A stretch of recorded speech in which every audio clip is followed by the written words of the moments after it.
پاک بھارت جنگ کے خطرات مکمل طور پر نہ ٹل سکے۔ مودی سرکار الیکشن تک کوئی بھی ڈرامہ کر سکتی ہے۔ پاکستانی طیاروں کی گن گرج نے مودی کو دن میں تارے دکھا دیے۔ FIA گجرات کا جلال پور جٹا میں چھاپا، انسانی اسمگلنگ میں ملوث ساقب گلفام اور ساقی بٹ گرفتار۔ ساقی بٹ FIA کو سال 2016 اور 2017 کے انسانی اسمگلنگ کے 2 مقدمات میں مطلوب تھا۔ بھینس اور بکروں کی طرح ہجڑوں کے بکنے کی منڈیاں بھی لگنے لگی۔ پنجاب میں خواجہ سراؤں کی خرید و فروخت کا گرونہ کاروبار عروج پر، جہلم میں ہجڑے کی فروخت کی ویڈیو وائرل ہو گئی۔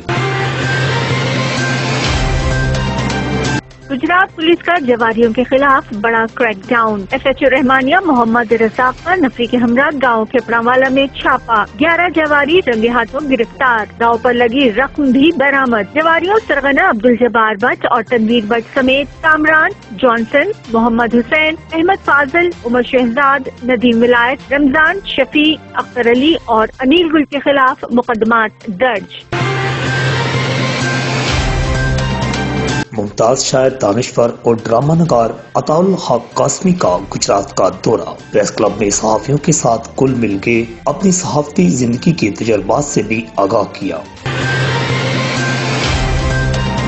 دریائے چناب کے کنارے ٹول پلازا پر محکمہ کسٹم کا چھاپا، اسمگل شدہ پرفیوم، کپڑے اور زرعی بیج سے بھرا ٹرک پکڑا گیا۔ بھارت سے اسمگل شدہ سامان راولپنڈی سے لاہور لے جایا جا رہا تھا۔ ڈرائیور اور اس کے ساتھی ٹرک چھوڑ کر فرار ہو گئے۔ اسمگل شدہ سامان کی مالیت 1.25 کروڑ سے زائد بتائی گئی ہے۔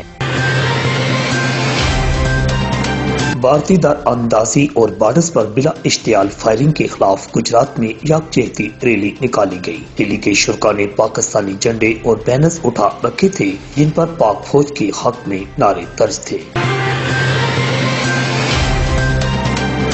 SHO تھانہ لاری اڈا گجرات لیاقت گجر کو تبدیل کر دیا گیا۔ انسپکٹر ذوالفقار وریا کو DPO سید علی محسن نے SHO لاری اڈا تعینات کر دیا ہے۔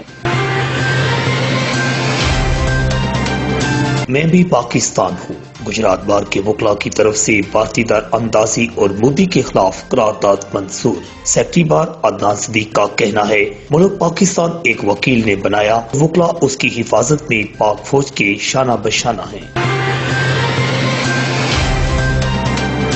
گجرات میں مرغزار کالونی اور محلہ دسوندی پورہ میں عمران ارشد اور عمر نصیر کے گھروں کا صفایا۔